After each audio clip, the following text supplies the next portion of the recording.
works. All right.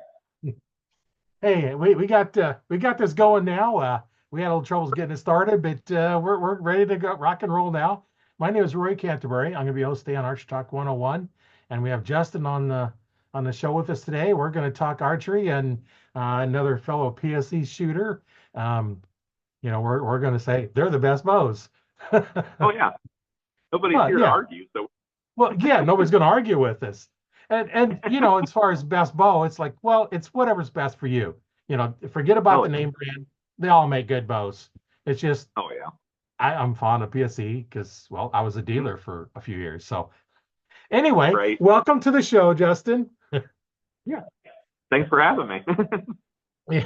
As you can probably tell, we've been having fun before this even started. We've been playing around for about 15 minutes trying to get everything connected up and all kinds of problems, and now we're going, and now the fun starts.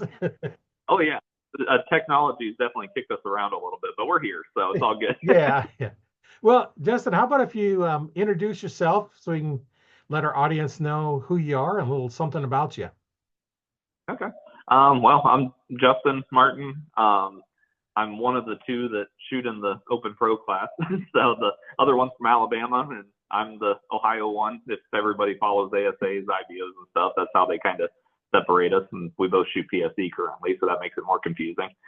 But yeah, I I work at Rogue Bowstrings and then travel to all these tournaments and shoot IBOs, ASAs, some indoor stuff, and this time of year and chasing around mentally abusive whitetails. But yeah, just having a blast. So So where'd you say you work? Rogue Bowstrings. Oh, okay, So both. okay. Yep. Yeah, we'll put a link in the description to them. So if somebody's interested in it, and we'll also put a link to PSE in there because I like to put links to what we talk about, make it easier to Yeah. get in there, and that just makes it easier. And hey, we're promote where you're at, and uh, so tell us about your strings and why they're probably some of the best ones made. Yeah. So we do a lot of. I mean, every bowstring company is going to tell you they're the best strings out there. Yeah, oh But yeah, we do. So there's a lot of secretive type stuff in the industry because there's only so much you can really do to them. But so we do some processes that other companies don't to make them super stable. You're not having to worry about stretching, peak rotation, serving separation, any of that kind of stuff. And yeah, I mean, there's a bunch of stuff on the website. If anybody calls in, they'll wind up talking to me. So I can answer questions about all the different materials the best I can. But yeah, so really, really good solid strings, and you wouldn't have to worry about them on your bows, that's for sure. So, now what string material do you use for it when you make them? so we have three different levels. We have R17s, R19s, and R21s. In the 17s, we use X99 material. It's all BCY material. Then the R19s, we use 452X. And then the R21s, we use a material that we developed with BCY. That's an exclusive material for us. Basically, it's to improve on 452X a little bit. So it's still just as stable, but a little softer and quieter and a little bit faster. Doesn't fray as much, stuff like that. So, Oh, yeah. Well, I started making strings when I went down in 2001. I went down to mhm. PSC, down to dealer school, and I use Oh, yeah. BC. I use exclusively BCY, except for some of Mhm. the old Brownell that is left from before. Don't have Right. much of that left, but I use the B500 for the recurves and the 8125 for the compounds, and um, I don't have hardly any stretch in my strings when I make them, but if I make a two-color string, I tie the two colors together so it's a continuous loop. Some of Mhm. them will just leave them loose, so you have to stretch them. Well, as I'm making them, I Right. put a lot of pressure on them as I'm making them, so I've stretched everything so they're nice and tight before I even make Yep. mine. And Mhm. that's what I do, so I can say how I do Yep. mine. You may do it the Yeah. same, you may do it differently, but that's the process Yep. that you go through. I've Right. actually showed how I make my strings, and I don't Mhm. have all the power equipment. When I put down the PSC, I was watching them make a string, and it's zip, zip, zip, and they put on the thing spun around. It's like, oh man, that was quick. They're doing it in about 10 seconds, what takes me, 3 or 4 minutes. Right. Yeah, especially when you do it every day, it goes a lot faster. But Yeah. I'm I'm way removed from actually building the strings. I've been in an office spot for so long now that it would probably take me forever to build one now. So, Yeah. Yeah. It's kind of interesting. I've made a lot of strings, and nice thing about when I had my store, I didn't stock any strings. The only strings I had was some that were left that they'd ordered before. And most mhm. of those, after I closed my store, I still had them because they didn't fit anything. Right, right. You know, Yeah, uh, that's what seems. There's so many bows out there, and so many. Everybody wants a custom color, and if you have one built, nobody's gonna want that color, or they don't have that bow, and yeah, there's just so many out there. yeah. Well, and come in, somebody need a string. So what color? Well, I'll just black. No, I don't. Now, if your bow is all black and it makes sense, I Yeah, would do it. But I says, no, black's boring. Pick two different colors. Whatever colors you want. I don't care what they are. Just not all black. right. That's and it's kind of sad, but that's one of the more popular colors that we have is just all black, and I cringe every time somebody orders this really expensive string for this really expensive bow, and they just want black. Like, come on, pick Yeah, something. yeah. Pick something. And I never ordered any pre-fletched arrows.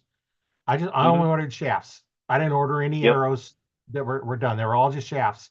And being traditional archer from the 60s, my only choice was feathers or feathers, just what shape Hmm. and whether it was Right. barred or solid.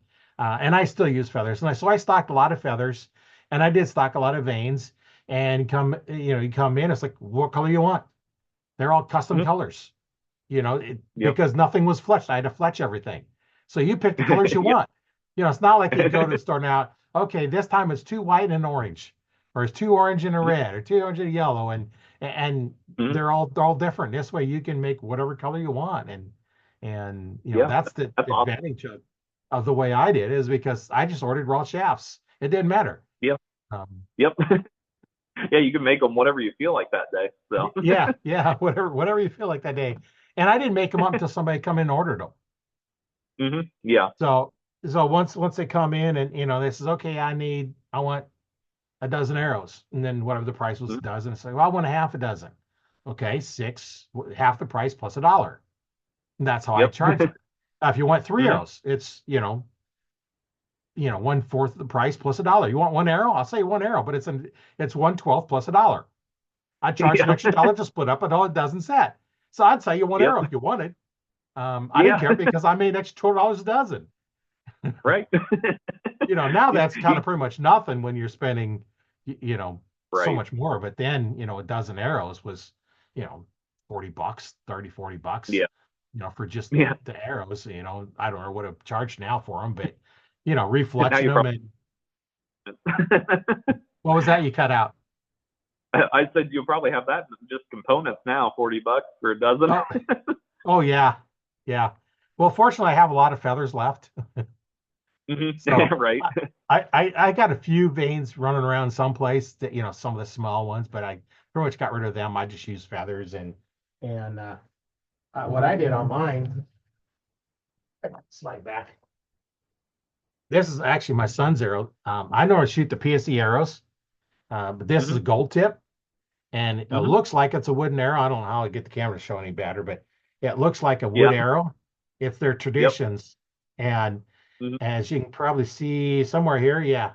I put one of those white reflective wraps underneath the fletching. Yep. Those glow really well. And I don't like Yeah. put them all the way back here because when you have to refletch them, you're cutting through your wrap. Now you got to destroy your wrap. And of course, you Yep. can see my son's used feathers as well. Hmm. Yeah. I've been getting really into for hunting stuff. I've been getting really into hunting with my traditional bow as well, and yeah, I've been having a blast with that. So I've got the Black Eagle vintage arrows that look a lot like that. They got that like wood finish to them, and but they're a carbon arrow. They're really tough, and yeah, I've just been really enjoying the traditional stuff hunting wise the last couple of years. It seems like so. Yeah. My recurve, my latest recurve is a PSE. And then I Hmm. have one that's a left-handed, I should run a left-handed one that don't have string on it. what happened is I was sent a right-handed bow that had a left-handed bow. A box was supposed to be right-handed, but it was left-handed bow in it, and I just never sent it back to him. So I still have it, no string on it. Who knows what happened to the string? But the string's Right. gone. And then my very first bow was a Ben Pearson fiberglass recurve, 25 pound. I still have it. I won't. It's got still got the string on it.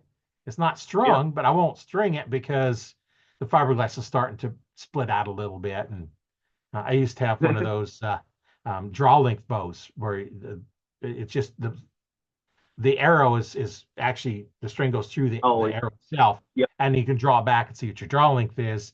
And Hmm. a friend of mine I know from the from the archery club, you know, Hmm. 20 almost 30 years ago. She works for Nebraska Game and Parks, and one day I went in and I give it to her just because she does all kind of stuff, and it's nice. I'm not ever going to use it. Right. I'm not going to use it because I don't measure them that way anyway. You do the Yeah. wingspan 2.5, and I used Yep. to have a chart. There's actually a number you measure your wingspan, and then every 2 inches an inch longer in draw length, but there's an offset piece in there, and I don't remember what that was, but now they pretty much divide it by 2.5, and that gives you a good place to start. Yeah. And it's a place to start. It's not what it's going to be. It's just where to start. Right. And, somebody that's new coming into a shop, I mean, it's a good starting point, and then they can work with that somebody, whoever's running the shop, they can work with them and they can get them dialed in a lot better at that point. So, but archery shops are great for that. And, Yeah. everybody wants to buy now, but archery shops are a great resource, especially for somebody new to get started. So, Yeah, that's definitely what I always recommend is go to an archery pro shop because you're yep. pretty much guaranteed to get somebody that knows what they're doing. Yeah. Now, if Yeah. you There's, go to some of the other places like Bass Pro, Cabela's, you don't know. yeah. Yeah. Now, fortunately, here in Omaha, when I was working at Bass Pro, there was four of us that had a lot of experience working on bows.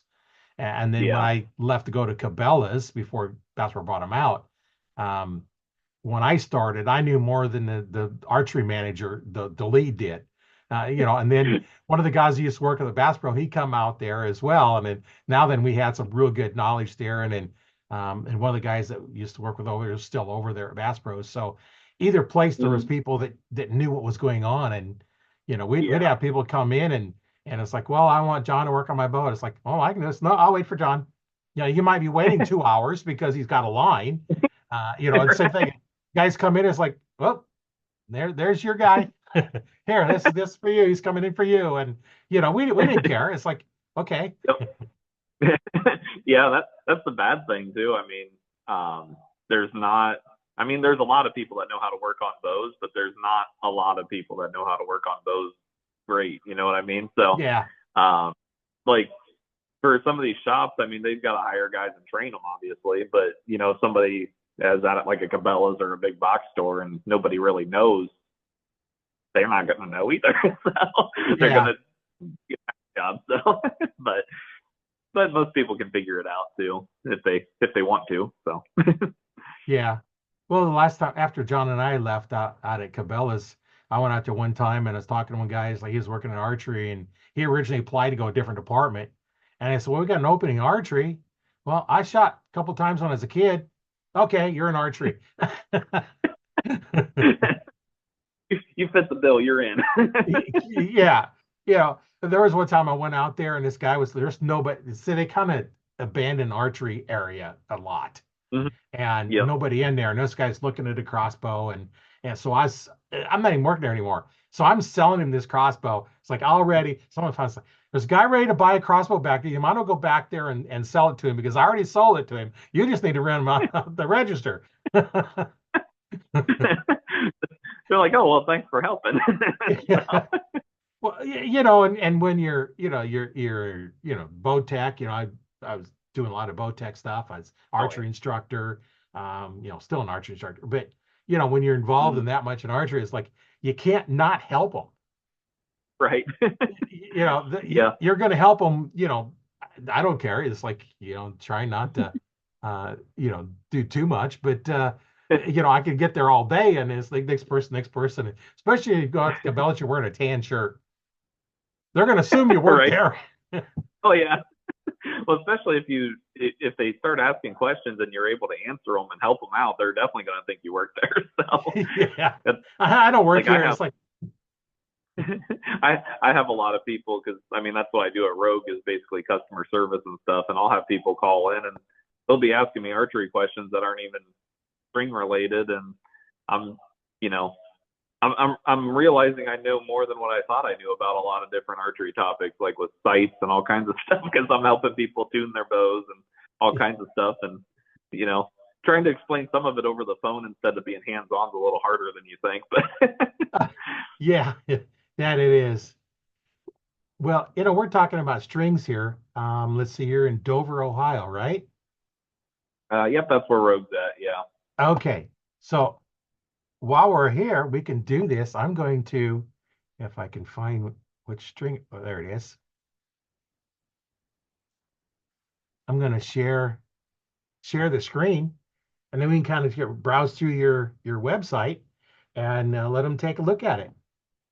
Perfect.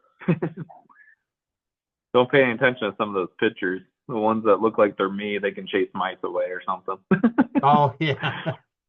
Well, what we'll do is, we do have people listening, so they can't visually see. So we'll just Hmm. kind of, describe what's going on and ROGUE bowstrings.com is the name of it. And I'll put a link in the description, make it easier for you to find it and take a look at their strings. And now we look at the home page here. There's a lot of scrolling videos and stuff. Yeah, and some of the stuff I get questions about all the time, and I have to go to the website myself to answer them because I don't remember Oh, where to find some stuff. oh, yeah. Like, and there's some Scent Armor stuff on there, which I don't think we have any of it in stock right now since we just are in the middle of hunting season. But that's a kind of a local guy to Rogue there, and he makes some really awesome scent products for cover scents and stuff for hunting. So we offer those too. So And free shipping on all orders over 200 for your strings. yep, And there's your yep, different and then levels. yep, our 21s, 19s, and 17s, and we offer all the same in crossbow and compounds. And we also have, which it's not on that page directly yet, but we also offer like traditional Flemish strings and Genesis, like the NAS strings for Genesis bows. We have those on there as well. We have a bunch of colors in stock in those that we can ship out, tomorrow if somebody wanted to place an order online for those. We do those Yeah, a little bit cheaper for them. So yeah, the Genesis strings are pretty much all about the same. Not a lot yeah, of variation in them like there is some of the other bows. right. So you can pick your colors. Got a nice little color chart. Yeah, we tried to take some pictures. There's some that are missing still, but we tried to get decent pictures with good lighting of all the different string materials and colors to actually kind of show what it looks like. But it's so Yeah, hard with the string materials to show what the colors are. So yeah, like the metallic bronze that doesn't really do it justice, and the right. silver and I made Well, a string for a guy that was he got it was a target bow. He come in and it was kind of that maroon bow. It was a PSE, and I mm-hmm, made mountain berry and silver string yep. because the bow we ordered in was in one draw length, and there was waiting. There was back ordered on something or other, and I said, "What we need?" So they sent me new cams, and I said, "Well, what do we wait on? Where's strings? Well, what string size do we need?" So I made him a new string to get his draw length, Mm-hmm, but then I made a set of cables because they had the standard black and white junk cables that yep. PSE made. So I made him a mountain berry and silver string to go along with it. There's yeah, here for those who are seeing it. Here's the mountain berry, and then the silver makes a really cool looking string. And Yeah, the he mountain was berry matches that color PSC that you're talking about really well. My indoor bow I'm shooting right now, it's that red color PSC, and I did a natural string set with mountain berry serving on it, and it matches it like perfectly. So Oh yeah, yeah, it turned out really nice. And weird part was he was from Israel. oh yeah. So he's coming back, and then finally it ended up being it's like, well, he had some people over, so he just boxed it up and he just took it back on the plane with him because shipping it over would that had Oh 25% import tax on it, and right, so sure. I best the thing warranty repair work is what it was, is what I Yep. because it was repair work, and I had the extra Yep. cams in there and the extra strings in there, and Mhm. so he took it back, and so I don't know if he had to pay the extra tax on it, but I wrote it up so that he could say, well, that was my bow, I just had to have it fixed while I was over there, Right. Yeah. because they already I mean, paid sales tax in the United States for it. Why should he yeah. have to Well, pay tax again? yeah, they get taxed bad in some of those countries overseas when something comes in for them. Oh So yeah. that's Yeah, and then on our strings, you listed all the strings that you're talking about, and the gear. You've got some yep. gear out there too, as well. And the Rogue gear tab, under that, at the bottom we have some in stock strings if people are interested in that, some like Scorpids and Ravens and the Genesis stuff there. And yeah, we're in a constant struggle with the gear as far as like apparel and t-shirts and hats, because we have a hard time keeping stuff in stock. We sell it as fast Yeah, as we get it, and it's such a slow process to get it. So we're out of stuff as far as that goes a lot. But right now, like everything that's on there, we have in stock except for the Scent Armor stuff currently. So yeah, yeah. That on the other page said it was out of stock, but and you can see real light. You can see that it says out of stock and there's no price on them. right, So if it's out of stock, there's no price. Now I have made yeah, Flemish strings before, and mm-hmm.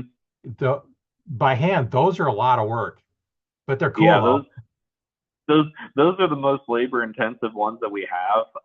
But they come out really good, and yeah, we can, like that one that's on there. It's got like three colors basically speckled together, so we can do one solid color or up to like three colors like that. Um, Kind of like that speckled together type colors. But and they hold up really well. I'm on my second season with my recurve hunting with the same one right now, and I mean it's fraying up a little bit just because I'm hard on hunting stuff, but Well, other than yeah. that, Well, they're not showpieces. They're tools that we use in the field. right. Well, and when you're in the woods and you're actually using it for hunting, you're gonna beat it up a little bit. So Right. Yeah, especially like the recurves, it's so long, all the brush hit it, and it's hard to keep it out of the brush. And right. Yeah, and that so one, the Rogue Brotherhood thing, it kind of takes you to like a staff shooter, where people can apply to be on the shooting staff for Rogue. Um, it depends on the availability, if I can accept it, or if it would be like a next year thing we would look at. But people can always apply, and if there's an open spot available, I can see what I can do at least. So yeah. Well, if you're going out shooting, that's anytime you can support a company that makes good equipment, and that's mm, why I like to, talk to the archers, what equipment you're using it, and get some feedback on it. And there's like I said, there's a lot of string manufacturers out there, and oh I yeah, think pretty much all of them are making good strings. oh yeah, I yeah, I do a they're little bit, but I don't really make them for too much anymore for anybody else, just right, because I don't have the time and I don't really have the equipment set up to do, mass storage. And, I don't have it right, set up to where I can say, okay, I know this bow, I need to make it exactly this way. So what I right, do is I take the string off and I can adjust mm, it, based on what's going on. right, So yeah, because I can make some modifications, like the center serving, on a recurve, you need longer than you do on a compound. A compound, you best gonna need enough on each side of it to put your loop on. right. You don't need all the Yeah, rest because you're not hitting your arm. or on a recurve, you need Right. that serving on there to protect against your arm. And Yep. and I've Yeah. seen some where they don't serve around the cam far enough. I like this, so now I add to it. Or some served, 3 inches past where it needs to go, so you can Yep. shorten it up and you can customize Mhm. them that way, and that way it makes it Yeah. really nice. Oh yeah. Yeah, and that's another thing I do is keep all of our bow specs updated with all the new bows every year. And this time of year always keeps me busy whenever everybody's releasing new bows and stuff. So Yeah. Yeah, so you get the specs and you got the machine all set up, it makes it really nice to do that. So, yeah, anything else you want to say about your website while we're here? I think that pretty much covers all of Okay. it there. So, and if anybody's interested, I mean, if they call in or send a message on the website or something, I'm pretty much going to be the one that answers it for the most part. So, I can, if somebody wants to call in and talk archery or talk strings or whatever, I'm pretty much there every weekday. So, unless I'm at a tournament, then Yeah. tournament season, people, I don't work anymore. But So, what tournaments do you make it to? so we go to all the IBOs and ASAs, and then normally Lancaster, Vegas, and indoor nationals, NSAA are kind of hit or miss. Some years I haven't been to Vegas for a handful of years now, but I want to get back out there again one of these years. So Yeah. Yeah, that's kind of nice. Do you do much hunting? yeah, yeah, mostly around home. Want to get back out west again, but gotta get drawn tags for that. So, Oh, but yeah, mostly chasing whitetails around home here, and yeah, I've been pretty much every weekend or when I'm not at work, I'm out in the woods this time of year, just trying to chase the deer around and hopefully get lucky at some point. yeah. Well, what got you started in archery? Um, to to be honest, I don't really know. I've joked for a long time. My grandpa used to shoot. I think actually at this club here, he used to shoot trap, and he did some tournaments with trap shooting. And my dad's always loved shooting rifles long range, and he's always like into reloading, like we are with building arrows with like grains and everything. And somehow I turned into the bow guy. So, but no, there's a picture. I still have the bow, but from like I think I might have been like 4 or 5 years old. I got my first bow, a little red fiberglass bow, like you were kind of talking about earlier with your first bow, but it was just like a little 10-pound bow. It would bounce off the targets when I shot it. I still have it, but I don't know, something about a bow.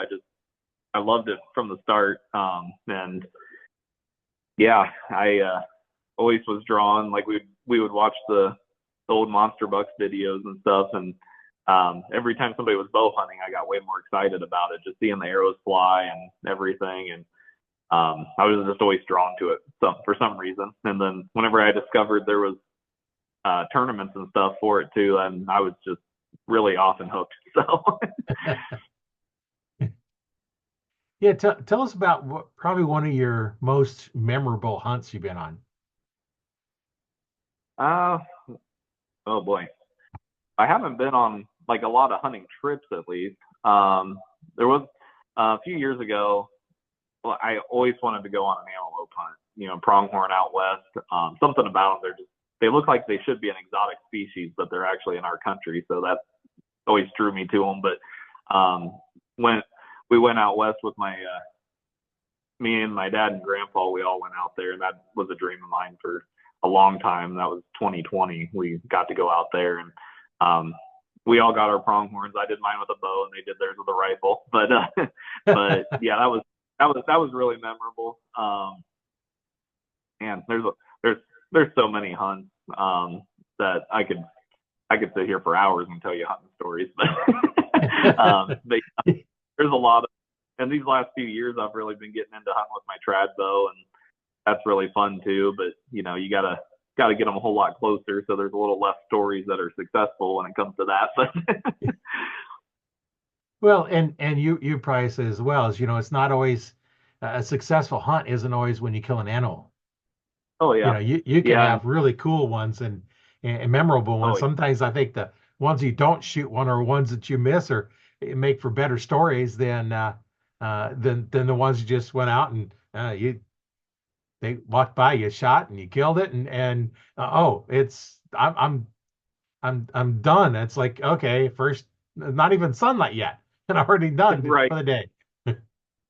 Well, and like nowadays, everybody, everybody's all about the inches, like getting the biggest buck and everything. Which, yeah, everybody wants to get the biggest buck, but honestly, probably one of my most memorable deer was the smallest buck I ever shot, and that was 2 years ago out in Indiana. It just the way it all worked out, and it was at my in-laws' property, and they didn't have deer for a long time, and they were starting to have deer coming around again, and I was able to get that one, and I thought I hit it bad. It turned out I smoked it, and I went back out the next morning and found it. But it was just, one of those roller coasters and, Yeah, and emotion coasters everywhere. And yeah, that was a really memorable one, just because.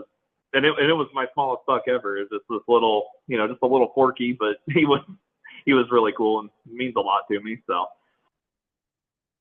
yeah, and I'm not too big into going out. It's like I'm only going to hunt these big old bucks, and it's like I hunt for the does.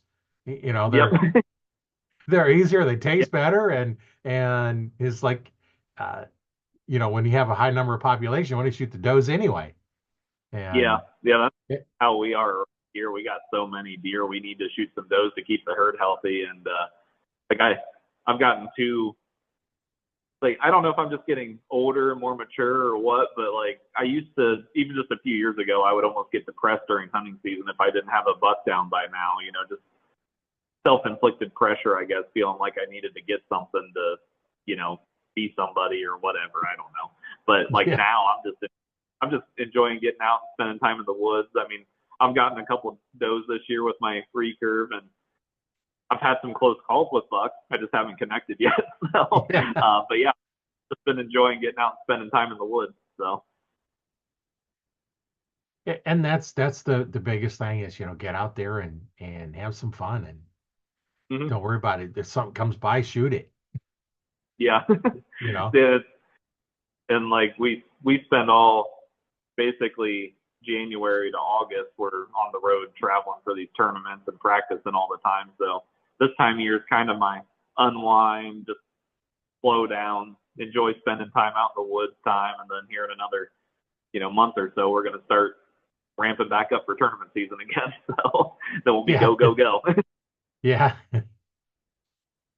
What's your tournament you've been in? What's the most memorable one you had?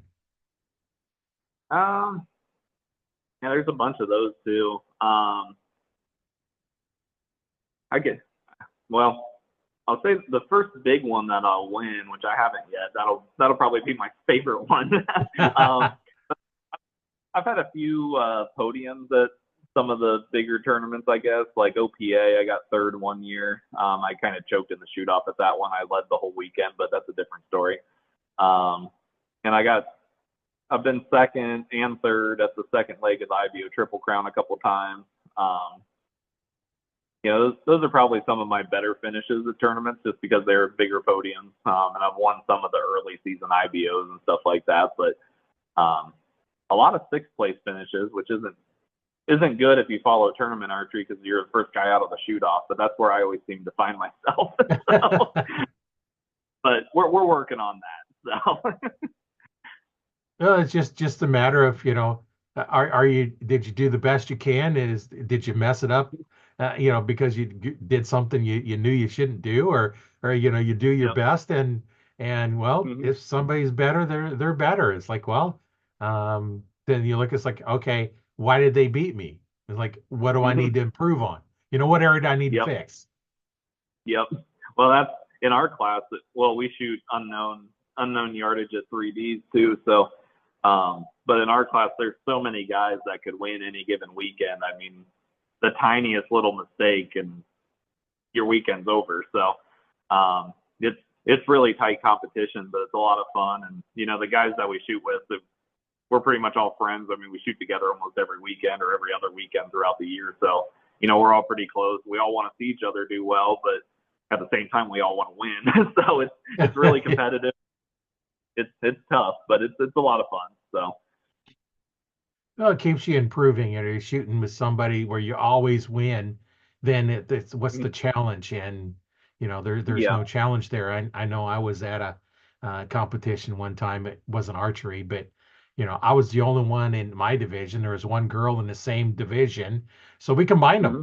It's like it was Yep. it was skating. So it did. There's no advantage to being guy or lady in it because it was all what we was doing, and Right. I ended up winning that one. But still, it's like I'd rather come in second place than Hmm. first place. If you're the only one in there, you're first in your last place.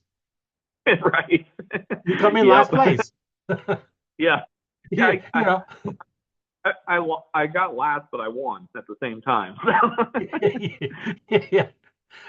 yeah. So there's times when it makes sense to combine stuff together Yeah. and other things it doesn't, and you don't Hmm. some sports you don't want to have the guys and ladies together because there's a discrepancy. It's not Right. fair. And other Hmm. other events, it really doesn't matter. Shooting a bow, um, Hmm. you can. It doesn't really matter. Uh, Yeah. Guys are generally going to There's shoot a some. little heavier weight, so judging yardage is a little bit better, but still, if it's a known yardage, it doesn't matter. Yeah. Well, especially like indoors and stuff. There's some ladies that could beat up on some of the guys for sure. Oh So, yeah. because we're all just standing at 20 yards. Speed doesn't matter. All that matters is making good shots. And there's definitely some of them that they could beat up on a lot of the guys. So they'd hurt some feelings.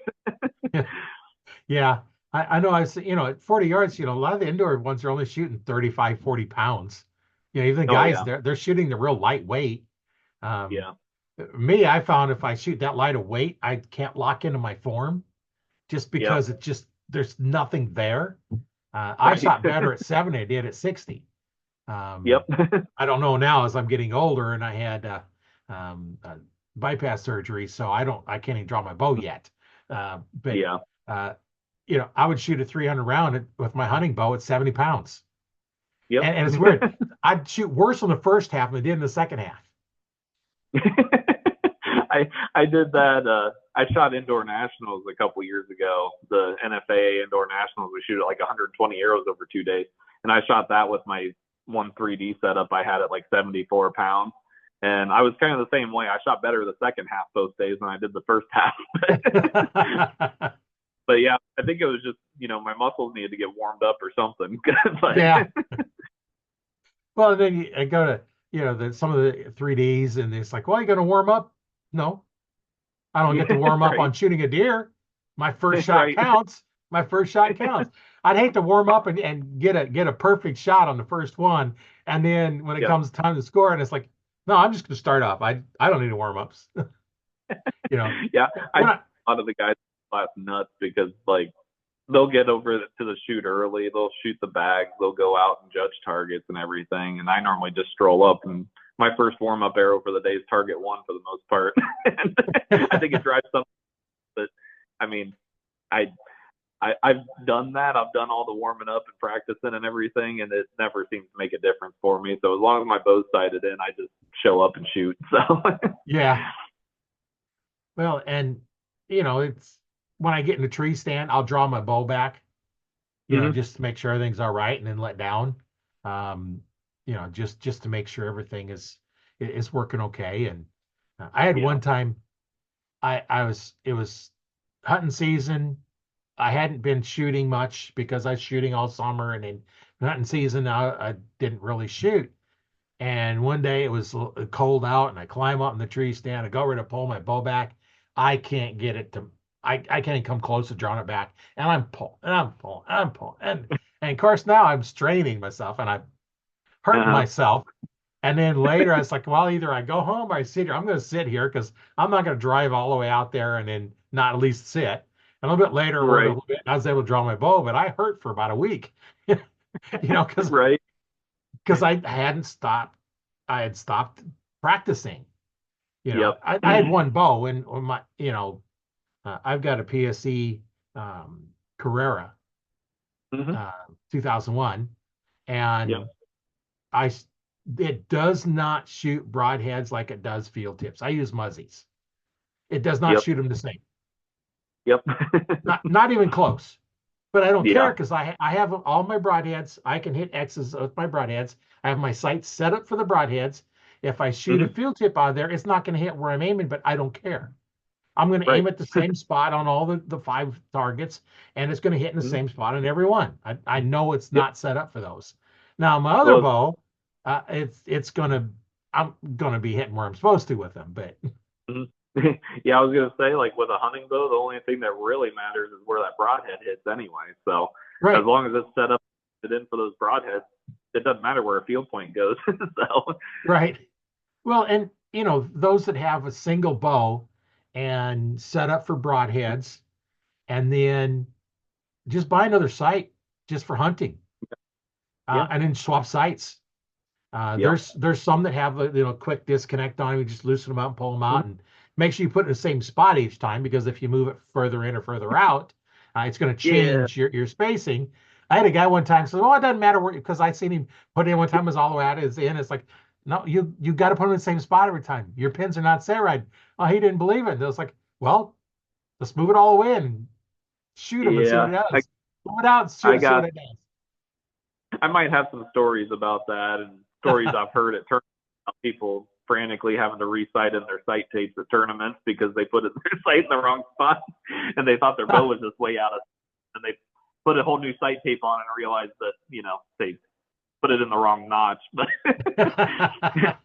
yeah, definitely kind of matters a little bit on that stuff. Yeah, So, it does. All that makes a difference. And I was watching a video that popped up on tying loops.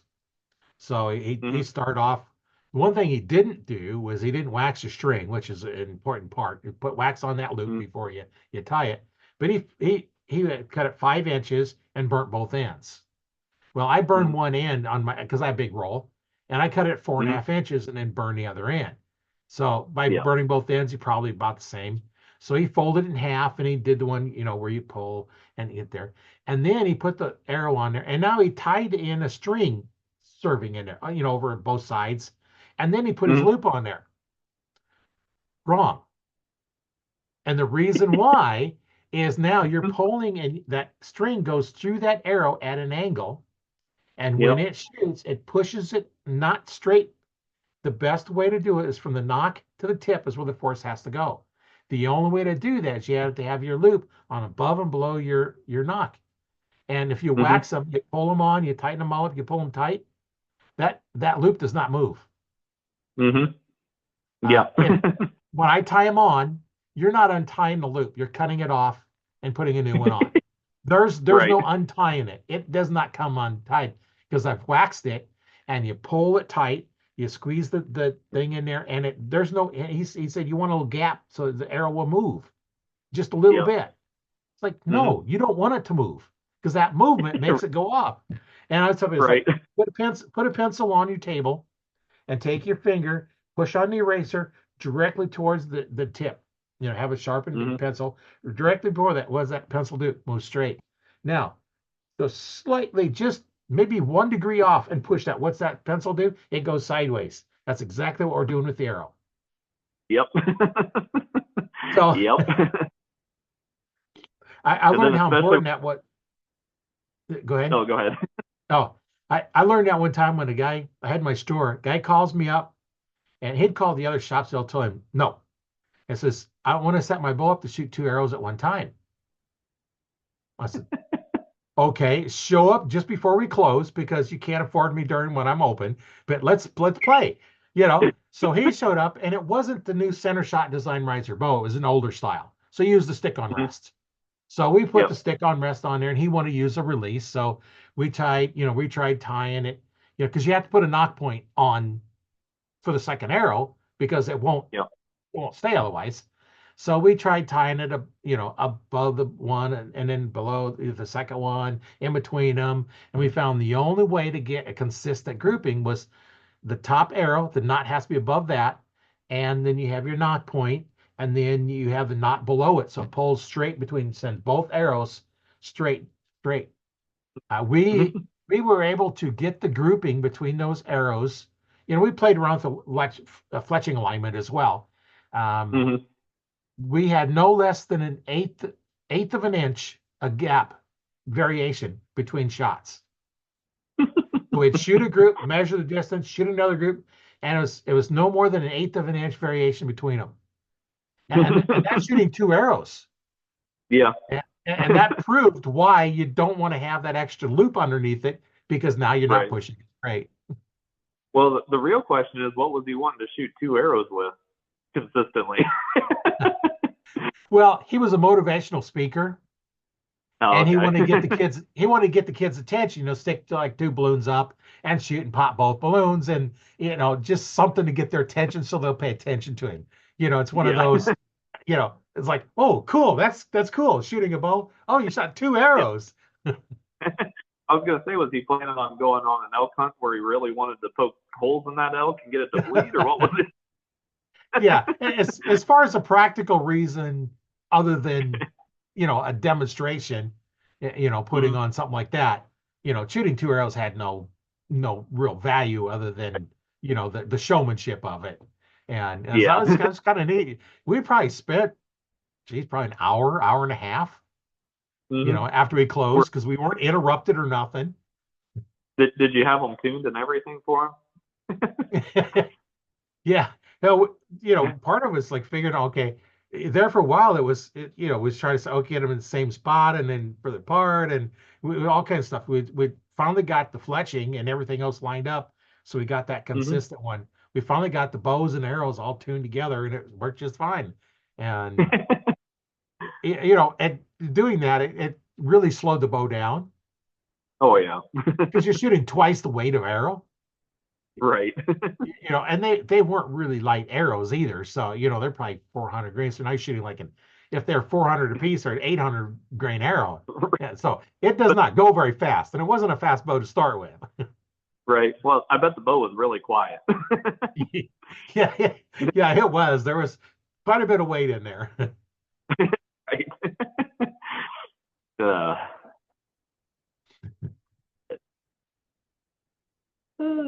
So have you set any bows up weird to do weird stuff like that? Or you no, haven't? pretty much. I I mean, I don't really care for setting up my own bows that much anyway. I just do it out of necessity. So Oh, I pretty much set up my stuff for, get a bow set up for ASA, IBO, and indoors, and then do the same thing for my wife. And we both have a hunting bow, and that's about the extent of my bow setting up. So yeah, I know there's a few people out there that they won't set their own bows up. yeah. They take it to somebody, have them do it that they trust. They know it's done right. So if they're having a problem, it's not the bow, it's them.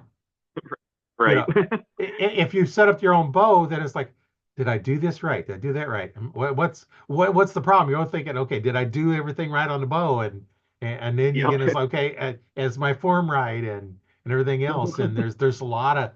It takes a lot of it away. Me, Right. I'm one of those that I kind of don't trust anybody else to set my equipment up. So Yep. and I've been doing it for so long that a lot of the like when PSC had the Nova bows, um, Hmm. those were low end bows, and I Hmm. set them up. I put string silencers on them. We tied those little we used to call them poofa balls. The skirt material you make for bass jigs. We'd cut Hmm. those about 3 inches long and put like four, and we'd tie a knot. Really, you would use the end serving so it's really thin, and we pull it really tight, and then you pull them and stretch them and cut them, and they fray out and Yep. make little balls on it. And we'd put one of those on all the bows. Nobody could price compare because there was nobody had them set up like we did. And then we'd put a stabilizer on it. Now it might be one of them cheap aluminum ones that, you know, $10, $20, cheap stabilizers. There for a while, PSC put stabilizers on them. But when they Hmm. did, we put the cheapest stabilizer we can get, just to hold the sling on there. We put a sling on it. We'd give one of the Patriot releases. Um, True Fire has their low end release that PSC. I don't know if they still, but they used to sell that, so I'd get them from PSC. Like $11 a piece is what I paid for them. We sold them for like 20, and Yep. not the release I would recommend anybody using. But Hmm. a beginner sometimes they don't have the money they want to spend. To spend Right. $60, $80 on a release when they're spending 350 on the bow. Yep. So I put a release in there. Of course, they all come with the rest of the sight and the quiver. I put 6 arrows in the quiver, fletched however you want them fletched, with tips on them. All set up, ready to go. The only thing I didn't do is a case, because the difference between me buying those Plano cases that everybody has now, the black ones, Mhm. you could buy them at Walmart for $5 more than what I had pay for them, and I still had shipping to get them in. So you can go buy them from Walmart for what I had into them. So I just never stocked them. No, but Yeah. I'd had some soft cases I'd stock, and if you wanted, a higher end case, then I'd order that in for you. But Yeah. that way you had everything ready to go, and I give you a shooting instruction with it, and I can Mhm. pretty much set one of those bows up by looking at it. You can put the levels and stuff on it. Yeah, it's not much different. I could eyeball it and get it set up Oh almost yeah. perfectly because I've done so many of them. And yeah, for the low end bow, that's all I was going to do. I wasn't going to go Yeah. through all the stuff I did on the higher end bows, just Oh yeah. because until they know any better, you know, you don't Well, and spend the time on it. yeah, well, and especially, when you're first starting out, I mean, all of us, even like with my recurve stuff, I hadn't even tuned my recurve until more recently, just because I didn't think my form was consistent enough. So, Right, right. until your form's really consistent enough, after practicing and everything, you're not going to really get a consistent bullet hole or anything like that out of it anyway. So, set it up, go shoot it, have fun, don't worry about it until your form gets a little better and you want to get better. Yeah. So, Well, and that's why I also included in shooting instruction with my bows, mhm. because then Yeah, you know how to shoot. And my thought was, right. I want to sell you the low end bow, Mhm. and teach you how to shoot, so you're going to stay in the game. If you decide you Mhm. don't like archery, you've got a $300 bow sitting in your closet, rather than pushing Right. in the 800, 900, $1,000 bows that sits in your Yep. closet. I couldn't justify pushing that Right. kind of stuff. And then someone Right. coming looking for stabilizer. Okay, put this stabilizer on and shoot. How's that feel? Put this one on, more expensive one. Shoot, can tell difference? No, buy a cheap one. You're If you right. can't tell the difference, Right. why spend the money? That was Right. my thought. Why spend the extra money? Being the Yep. owner, I'm on commission. The more I Right. sell, the more I make. Yep. But I couldn't push anything that wasn't there. And I actually had a guy that sent somebody into me because I knew I wouldn't sell him stuff I didn't need. Mhm. You get the reputation. I'm going to sell to you if you need it. If you don't need Mhm. it, why get it? And then the other Right. thing too is, as you stay in it longer, what do you got? You're going to want a better sight. You're going to come and buy another Yep. sight. You want a better rest. You're Yep. going to buy another rest. Eventually, you're going to Mhm. get more arrows. Maybe you want a new bow. Now I've sold you two bows, two sights, two arrows, two Yep. rest. I've sold you two bows now because I didn't Yep. overprice you out of the thing. And Yeah. Well, that's why I tell people all the time when they call in and ask me what they need string wise. They ask me like the different levels of strings and stuff at Rogue. I'm like, I'm going to tell you up front, I'm a horrible salesman, because if you don't need it, I'm not going to tell you do. So, unless like some of the newer bows, they might have a more aggressive cam or something like that, and I'll talk them into like at least the R19. But I'm the same way. If you don't need it, I'm not going to tell you do, you know just because. So I'm going to get you what you actually need, so you're not spending more than you have to. yeah, and if you want the higher stuff, then it's like, well, I really want that. I want the best. Yeah. I'm like, Then yeah, okay. well, we'll do that for you too. So, but but and I have people. It's like, well, my next, I'm going to get the best one next time. Well, what is mhm. that? And of course, a lot of times I'd say Matthews, because Matthews advertises they're the best. Are they the Yep. best? Maybe, maybe not. Mhm. I've had one, Yep.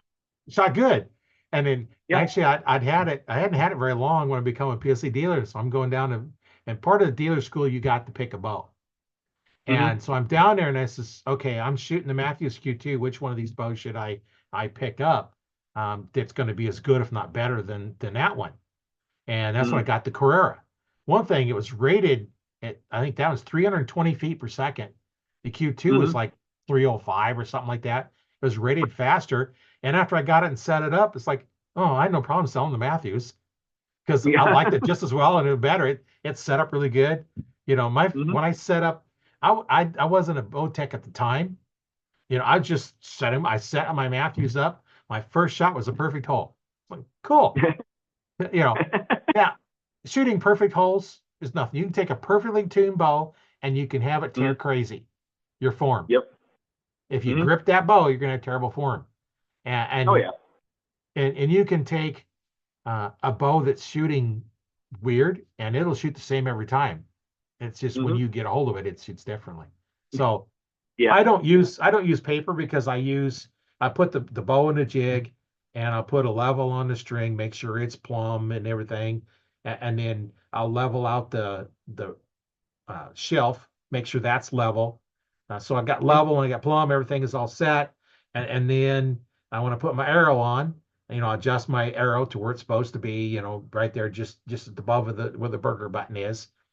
Yep. Those that don't know, the burger button is the bolt that holds your rest on. Uh, Yep. back back when they had just the plunger rest, that was burger Mhm. button was what they used. So I Yep. still refer to it that way. I don't know. It's the bolt hole where you put your bolt in there for your rest. Yeah. You don't want it down even with it. You want maybe half the arrow over the top of it, covered by it. So I put that in there. I'd put a level on the tip of the arrow and adjust the knock until that is set. And then I put my loop on. And then I have a laser that you take your sight off, you bolt on where the laser is, and you shine it back on the string. You get it adjusted center string, and you adjust it out to where the tip is. You adjust your center shot until that laser hits the tip of the arrow. You put a point in it, and now then Mhm. you perfectly center shot, you're perfectly level, and you do that with good form, perfect hole every time. Mhm. If you're Yep. not, it could be because your arrows are underspined. Hmm.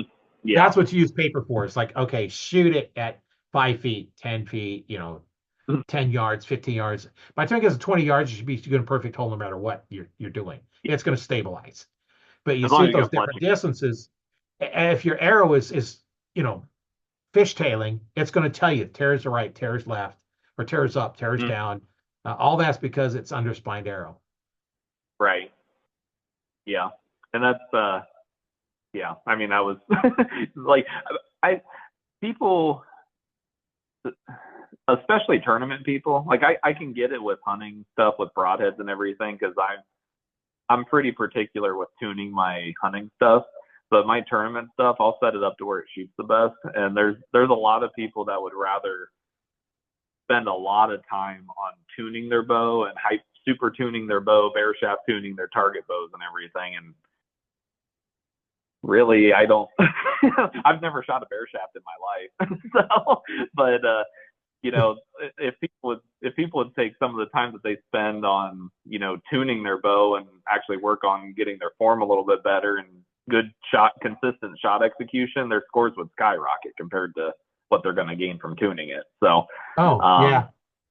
one of the bows I actually shot some of my best couple years with tournaments at. Up until this year. We don't have that problem now with PSC. We can actually tune our bows. But one of the bows I had shot best, I had when I would shoot it through paper, and it would be about an inch and a half high left tear, and that was the best I get out of it. But it grouped and it shot really well. So um, don't really care what it did at that point. so, Right. but yeah, I mean, with the PSCs we can tune them, but also group tune them and make move stuff around to where it actually shoots the best and where it fits you the best and actually groups and scores the best for you. So it's a little more important than what it does through paper. Right. And I haven't shot through paper in, oh, geez, it's probably been 3 or 4 decades since I shot through paper. Just Right. because why? It doesn't tell me anything because I've got the Yep. spine correct on it. Mm-hmm. Actually, if you go over spined, you're better than going under spined. Mm-hmm. I had one my first PSE bow. I was shooting 25 12s and at 70 pounds and my draw length, this chart said that was way over spined, Mm-hmm. way over spined. It shot perfectly every time. Now that was Mm-hmm. back when they had the rest. It was an overdraw rest, and that's what was on the bow when I got it. But Yep. it had the two little prongs, And in order to adjust the inside prong, you had to take the screw out, take the outside prong off, go inside, adjust the screw for that one, and put it back on. So when I sold it to guys, says, do not change arrows. Shoot 25 12s unless you're going to change the rest because Yep. it's set up to shoot those arrows perfectly every time. Shoot them with feathers, shoot this setup. If you change arrows, you might as well buy a new rest because you're not going to get them set up for anything else than a 25 diameter shaft. That's funny. Because you're going to spend an hour setting that rest up. Oh yeah, and I've always noticed too, like even, you know, I've shot PSE on and off for, that's always where I seem to go back to is PSE bows, but it seems like the PSEs always like a stiffer arrow compared to a lot of the other bows I've shot.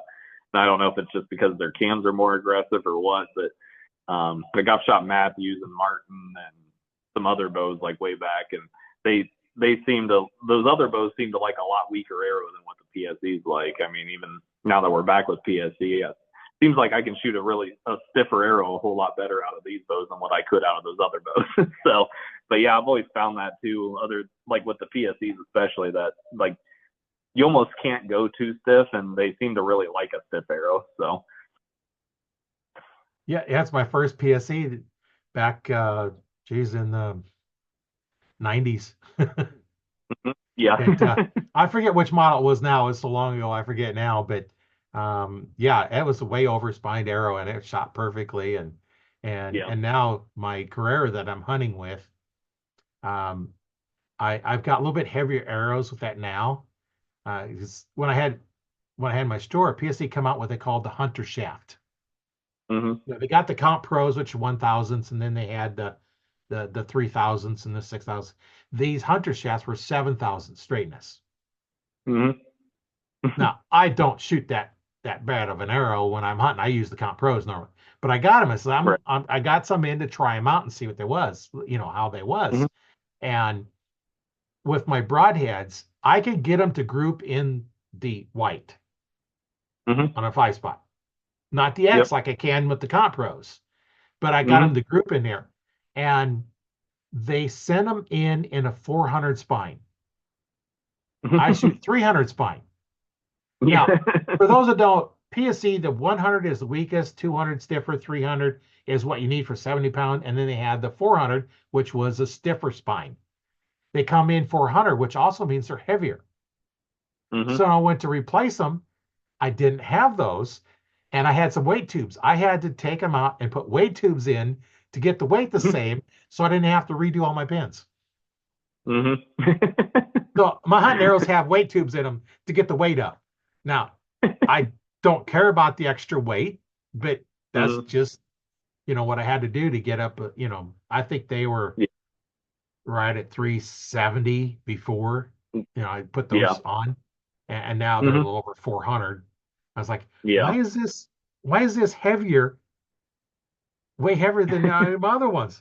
Oh, and then I realized that they had said that they had mismarked them 300s instead of 400s. Oh, yeah. So, yeah, got some in that way, but I have so many now that I'm right. One of these days I'll have to just redo my pins, but yeah, I shoot muzzies, fixed blade, and one of the problems you have with a fixed blade with these new bows that are so fast, they're harder. You can't hardly tune them. They're just too fast. You need the mechanicals for those high speed ones. Now that Carrera is 320 feet per second, but I'm not getting anywhere near that because I have string silencers on. I put the string leeches in the string and the cables.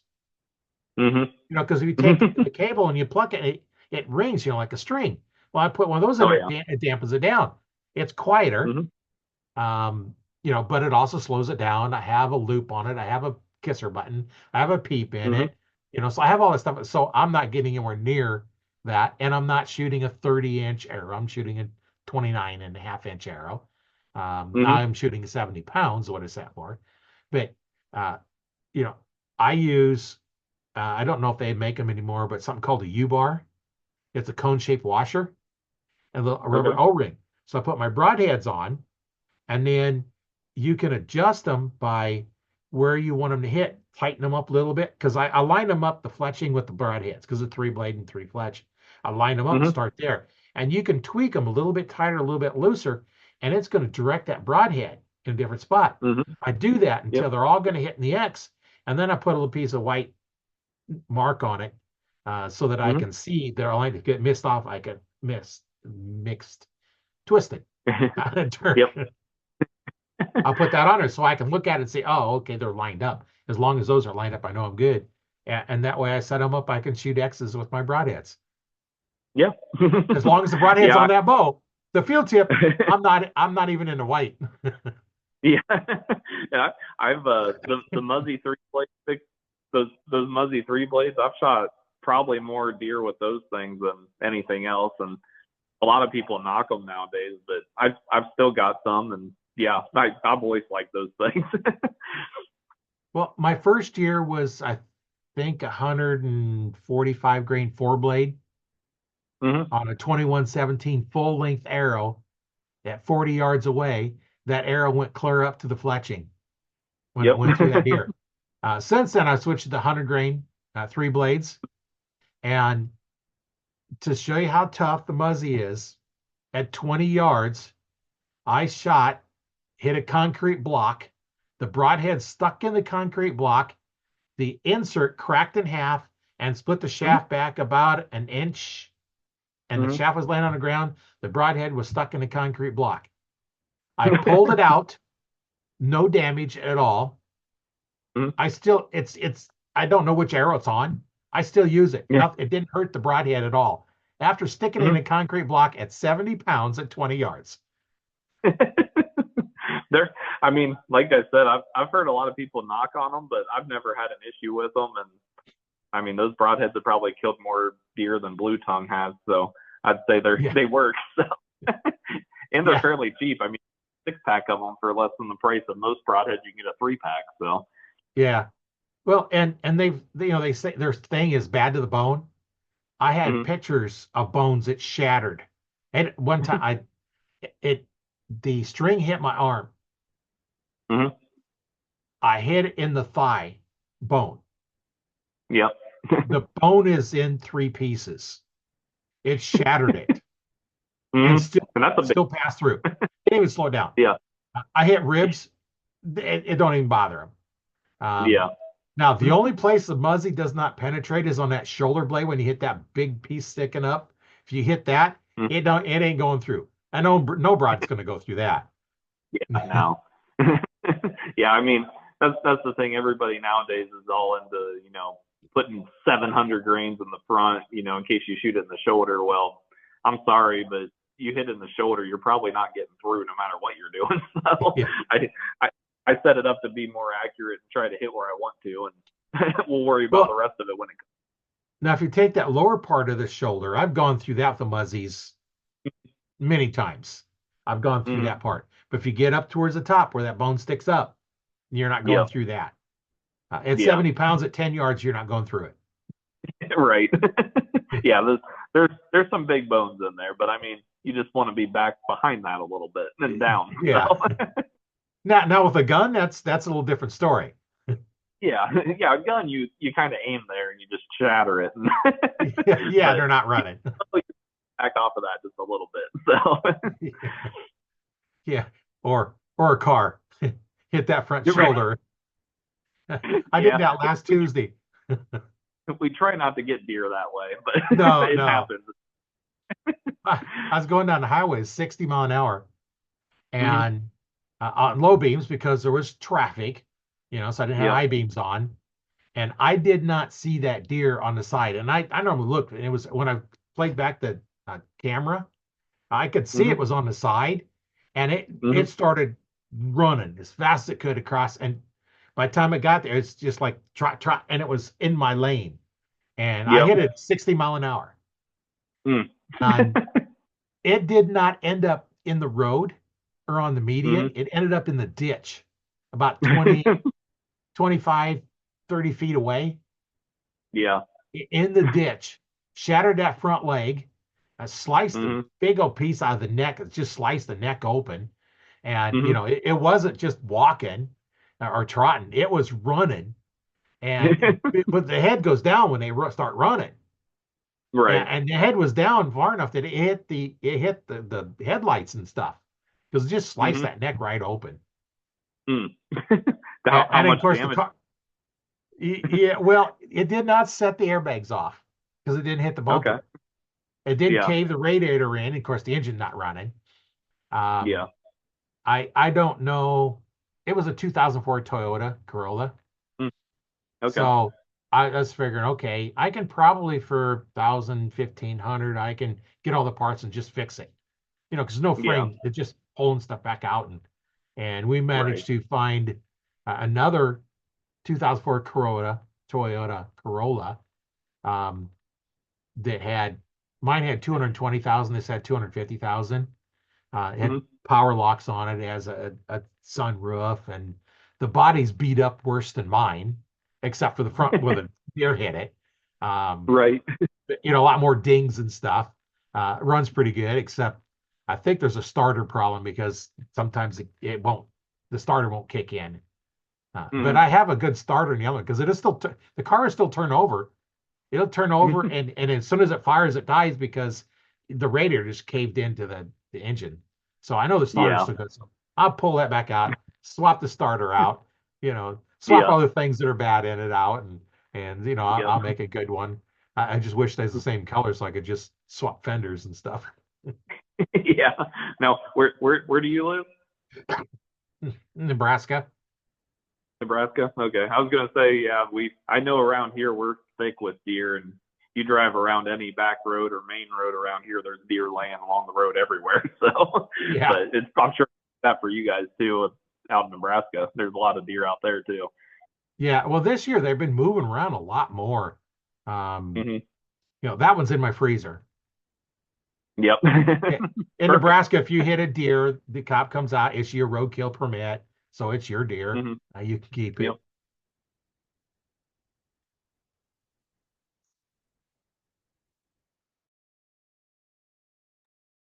I had to hit mute. So it's like cough. Oh, you're good.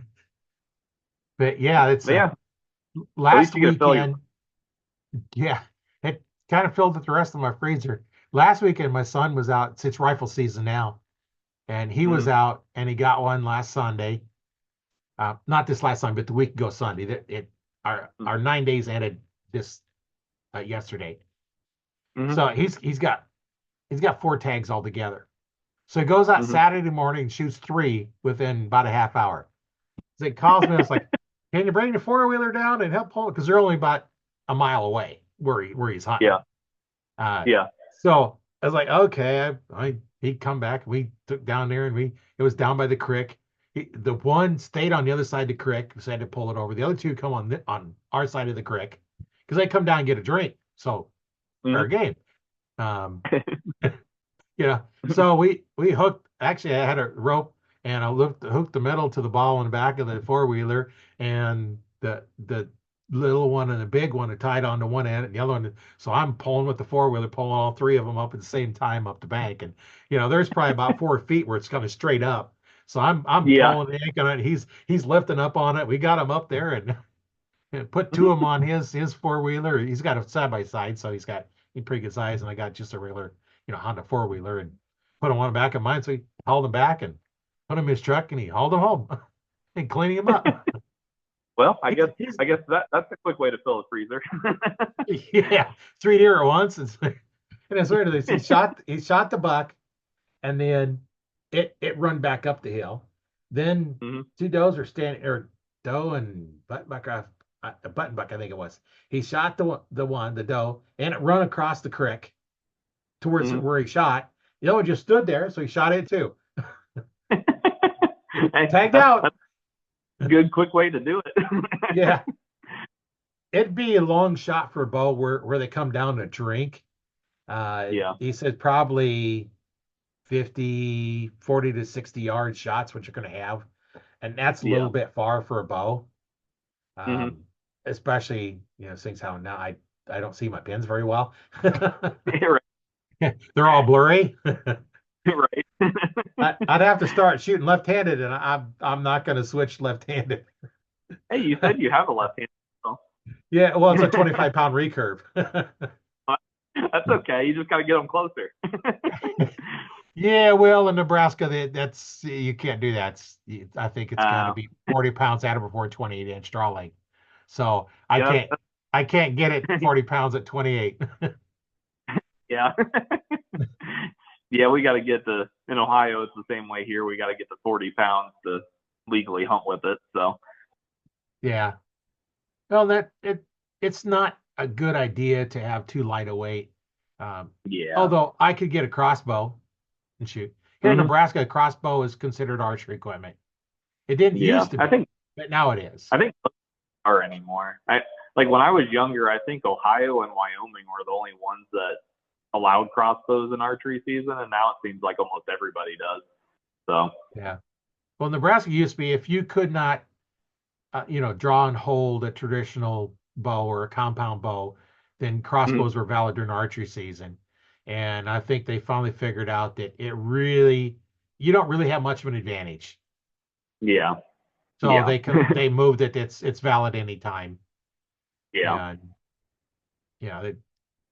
you get one shot, they're louder, so you're not likely going to get a second shot. yeah. And it Well, takes too long to cock them. yeah, right. Yeah, they're a lot louder.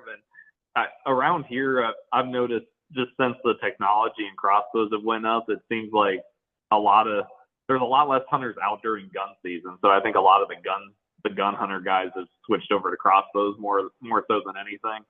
Um, there's still a lot of guys that have switched to crossbows too, just because they don't have time to practice or whatever. But Right. it's the gun harvest has kind of come down and the archery harvest has come up because of the crossbows, it seems like. So I guess guys are just filling their tags a little earlier with a crossbow instead of a gun, it seems like around here. So Well, and they shoot just like a rifle. yeah, You got multiple crosshairs in them, but you're not going to be yeah, able to shoot that 100, 200 yard shot at the yeah, deer. yeah, But if you have a lot of forest area, are you really going to get a 200-yard shot? right. Yeah, I mean, where I hunt, the farthest shot I've ever taken at a deer is 40. And even like gun season in the woods where I hunt, I can maybe get a shot out to like 50, 60 in the right spot. And that's not, even with a gun, that's not even easy to find an opening that big. So it's Yeah. pretty thick. But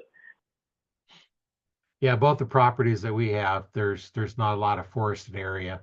The mm, forested area with the one property where you shot the deer is separated by the creek, and there's really no mm-hmm. trees on the one side.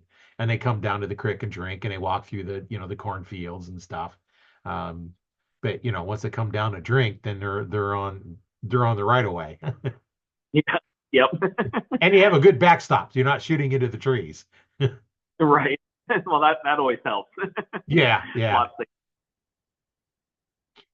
And the other one, there's just a fence line with trees on the fence line, and they run down that fence line, and that's where he shot the one was running right down that fence line where we have our ladder stand up. yep. Yeah, that's perfect. Well, we've been chatting for a while here now, haven't we? I was gonna say I don't even know. I don't have a clock or anything that I can see, so I don't even Oh, know how long we've been. well, we got a little bit But of a late start, with all the technology problems and yeah. well, you know, you get it. Well, I know me. I'm a little technologically declined. I'm not very smart when it comes to all this tech stuff, as you probably noticed when I was trying to figure out this getting this set up. Yeah, one of the things, we talked about form, shooting form and stuff like that. And I just want to let our listeners and those watching join the Arch Talk 101 Facebook group and take yourself a video of you shooting, upload it and say, hey, take a look at my form. Give you pointers. And we do that a lot. If you upload a video, I'm going to take a look at it and give you pointers. And we had one lady upload, she's shooting recurves and she showed her pattern. It was all over the place. And so then I watched her video. It's like every shot was a different release technique, a different Right. spot. It's like, well, Hmm. here you got to be consistent with that. And um, Right. you know, I was looking at, doing, coaching online and, what's going to take to do that. And so I started doing it. And when I first started, I come across this guy on Messenger, I think it was, and he said he Hmm. don't have any coaches, anybody help him anywhere near him. And I says, Yeah. well, I was thinking about setting up, doing some online coaching. And I was like, I'll tell you what, it's like just to see how it works, I'll help you for free. And so Yeah. we're going to hit send a video and I'd critique it and send it back and you're getting better, Hmm. getting better. And, it has some problems. So working through different problems. And um, guess where he lived? Italy. No clue. He was in Italy. First one I taught online, we lived in Italy. Well, I guess that's the thing with the internet. You can reach everybody. So. Right. And the second guy, he's actually in the Archery Talk 101 Facebook group. He Hmm. was struggling with some stuff, and he didn't have a very good pattern, like 20 yards. He was, probably 4 or 5 inch group, and Hmm. so I got on a Zoom call with him, and Hmm. we spent about 45 minutes, not a whole time working on his form because we get set up and everything else, but it's 45 minutes to, maybe a little bit longer. I don't think at that time I had the paid version of Zoom because I can only go like 40 minutes, I think it's, or 45 minutes. And so we Yep. spent that time on there. About 2 weeks later, he sent me a picture, 3 arrows touching Yep. form. And Yep. the first thing I said, okay, we need to do this with your hand. It's like, well, I can't because it's injured. I can't do that. It's like, okay, well, we'll Yep. figure out something different. And, Yep. when I teach, I teach one specific way. And I teach a Hmm. little bit different than anybody else because I spent 20 years doing martial arts. And Yep. I combine that into what I teach. And part of my teach is I'm tell you, do this, and here's why. Hmm. Yeah. It's the And that here's helps. why that gets it through. And Yep. then we're going to modify it because Yep. nobody's going to do it exactly like I teach because Right. everybody's a little bit different. Hmm. I had one guy, it's like, I'm struggling a little bit. And so he sent me a video and I'm looking at it. It's like, I better look close at this one. I got to pay attention because his form was really good. And I was like, Yeah. so I'm looking at it. It's like, okay, try to, and we're getting really detailed on Yep. picky on stuff because his form is really good and he has had a little bit of problem. So we picked out one little thing. It's like, here, try this. This is what I'm seeing that you're Yep. inconsistent with, or you can fix a little better. And, Yep. that's some of the things you can do. You can't do as well when I first started because it was Hmm. VCRs. Yep. I say, Yeah. when I first took it back in '95, I think, yeah, Hmm. everything was done on VCRs. Yeah. In fact, I've got 6 tapes of the whole series of the instruction. Um, Hmm. I think his name was Bernie Pelletier. He was the NFAA instructor. And I went down Okay. and had all that and then become an NFA instructor and uh, there's all kinds of things that go in. It's all videos, so that you're doing it. Now most of mine I didn't video them, so I'm watching them shoot. Well, I'm trying to Hmm. do so. You got to shoot. I'm watching one thing, shoot again, I watch something else, shoot and watch something else. And now with the videos, especially like the just the little phones is more powerful Hmm. now than most digital cameras, unless Yeah. you're spending unless you're spending, five, seven, $10,000 on a camera, they're not as good as your cell phones. I was actually Yeah. talking to a lady that professional photographer, and she says, yeah, her cell phone actually takes much better pictures than her other camera, but she can't use a Hmm. cell phone. It doesn't look professional. Use a cell phone, take pictures. Yeah. They're using the digital cameras, but everybody else that's not, part of that whole group can be using their cell phones and then Yeah. upload the pictures to her. But yeah, it's just take a picture of you shooting and upload it. And Hmm. there's so many things that we can critique. You know, Oh yeah. if you're open, if you're coachable and open to suggestions, you're gonna get better. If you're not, then I'm not gonna waste my time. Well, that's the good thing with archery too. You get out of it what you put into it. I mean, if you are willing to learn, ask questions, then actually, accept criticism about what you're doing and change some things and get consistent, I mean, you'll get out of it what you put into it. So Yeah. the biggest thing, finding somebody like you, or almost any, like a lot of people in the industry that at least know what they're doing and are able to convey it in a way that people understand. Yes. So You want me to bring you some back? Sure. Okay. food call. Yeah. Yeah. Our neighbors invited us over for homemade chicken noodle soup, and Ooh.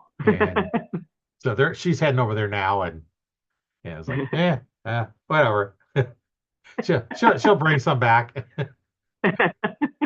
Yeah, I mean, that sounds. I don't know about you, but to me, that sounds better than sitting here talking to me. So. Yeah. Well, how it goes, But anyway, we've been, it's been about an hour and a half. No, well, that went pretty quick. Yeah, it does. I don't know how long you typically do these things, but we can go as far as you want, basically.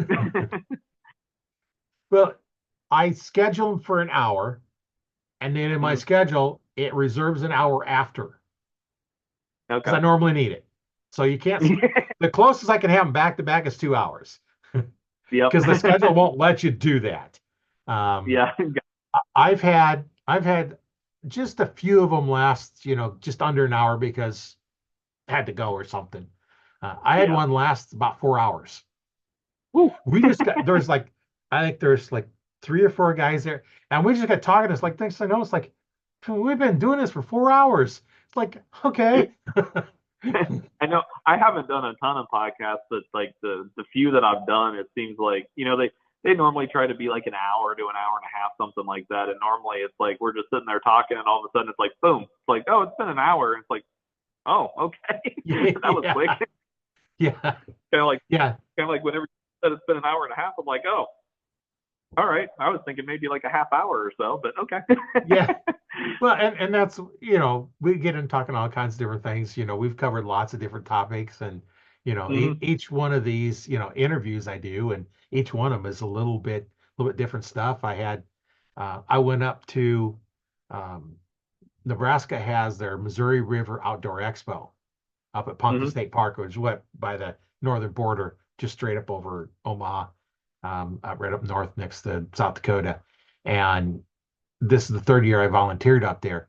And next to where they do, we set up for the aerial archery, the archer area, is the tree stand safety instructors. Well, this year I decided I'm going to interview them. So I spent about an hour and a half interviewing them. And I put that as a podcast a couple times ago. You have to listen to that. There's a lot of good information in there. And, go back and if you haven't listened to it, go back and listen to it. Or you can go out to my YouTube channel, Learn to Fix It Yourself, and it's out there as well. A lot of good information. One of the things that we talk about was it 85 or 86% of the hunting accidents are tree stand related. Yeah. And 80% of those are homemade tree stands. Yeah. So if you want a real high percentage of getting hurt, hunt out of a homemade tree stand. That sounds about right. and those of us that get up into trees, wearing our safety harness, you got to make sure you're wearing a safety harness, but you also want one of those lineman's lines or lifelines in the tree, but also around your waist. A lot of the new harnesses now have that little loop you can stick down to relieve pressure. And just get one of those lines. They're fairly, I think you can get at Cabela's, I think it's 3 packs, like $100 and some for 3 of them. Put one around your waist, relieve the pressure, because it only takes just a few minutes of cutting circulation of your legs for it become toxic. And then when you release the pressure, all that toxicity comes through and you can have a heart attack. Yeah. Well, and like, and that, and even just, you want to be connected all the way from the ground up, because most too are coming from as you're climbing or coming back down. So yeah, getting in and out of the tree stand is we're gonna have a problem. They told a story of a guy, went over this in the thing, but he was up in his ladder stand Mhm. Two bucks come in fighting, knocked the ladder stand out. He couldn't get down on a ladder stand because the bucks knocked it down. So fortunately, Yeah. he had somebody close to come help set it back up. But Yeah. you don't think about two bucks Yeah. trying to No, fighting at the base of your tree and knocking it out. that's You the know, first time I've heard of. yeah, yeah, and and then we went over a little bit of a technique. One of the things is this: you want to put your safety harness on fast and hang on it and see what it feels like, and try and get down Mhm. from it. Use the lifeline that's hanging on the tree. What you do Yep. is you tie a bunch of slip knots in it as close as you can together, and then you put your feet on it. You stand at relief pressure. Mhm. Sorry, give me 1 second here. Sure. I'll be right. Yeah, so well, he's gonna kind of continue explaining it. So you have multiple knots in there, and then you stand on the top one, relieve pressure, and you can take your Persix knot and slide it down, and then go down and then hang on that, and then use the next knot. Well, when you put a pressure on it, it's gonna undo the top knot, and you can work your way down 6 inches at a time. That's that's technique that wears you out. So I'm kind of one of these days when I get recovered here, I'm going to try that and see what that's like to come down out of that and demonstrate a little bit more. Because he didn't really demonstrate it, but he told about it and tied the knots and showed how well it works and stuff like that. So that's kind of interesting on that. So Sorry about that. Like you said, no, I'm at no, my that's archery club. Anyway, and I yeah. can still I hear just you. went in. I just went in and explaining, you tie the multiple knots and you use the top one, release it, slide down your Persix knot, and then you Mhm. step on the next one. It loosens the first knot, so it's going to drop down, and you work your way Yep. down 6 inches at a time. If you're six Mhm. feet up, that's going to take you a lot. If you're 15, 20 feet up, it's going to take you a long time to get down 6 inches at a time. Yeah. Well, especially whenever you're dangling, it's not Yeah, going to be fun. But because that yeah, Persix knot, you can't slide it up and down if there's pressure on it. So you have to relieve the yeah, pressure. So you got to stand up, take the pressure off so you can slide it down. yep. Yeah, it's yeah, I, see, I'm not a overly huge fan of, like, I don't want to say I have a fear of heights. I have a fear of falling, but I'm not scared of heights, but I'm scared of things that aren't stable, like that aren't secure. But Yeah. like even just, I've never heard of bucks fighting knocking over a ladder stand like that. That one, that's Yeah. like, yeah, think about like that either. Like, yeah, how are you going to get down whenever that happens? So, Yeah. Yeah. That's where you need one of those because if you're just strapped to the tree, you can't get yeah, down. And, yeah, you have a pole rope, but that you can't use that to climb down. So now right, what do you do? right, So that's something that, we need to, think about when you get up there. There's a lot of things we don't think about. And these guys yeah, have spent a lot of time, learning this, doing this for many years, and and hmm, and and they said they've seen a lot of hunting accidents decrease to where they're almost you almost never hear of somebody getting shot because of all the hmm, education that's going on. yeah, All the safety stuff that's been taught and trained, and you have all that stuff. And um, I know when I was taking my son out, my oldest son out, the first time, hunting, hmm, bird hunting, with a shotgun, I told him, you're always going to have a safety on, and I will hmm, randomly check. If I ever find hmm, a safety not on, you're going to unload and you're done hunting for the day. And hmm, then I'd ask him, it's like, okay, where's everybody in the hunting party? Point hmm, out where they're at. You may not be able to see them, but you need to know where they're at. If you could tell me where yeah, everybody was at, unload, done hunting for the day. hmm, Then the yeah, third question was, where would you expect somebody to all of a sudden pop out in front of you? So you'd have to say, well, there's a tree row right there. They could come up there. There's a hill coming over. hmm, Maybe they're coming over the top of the hill.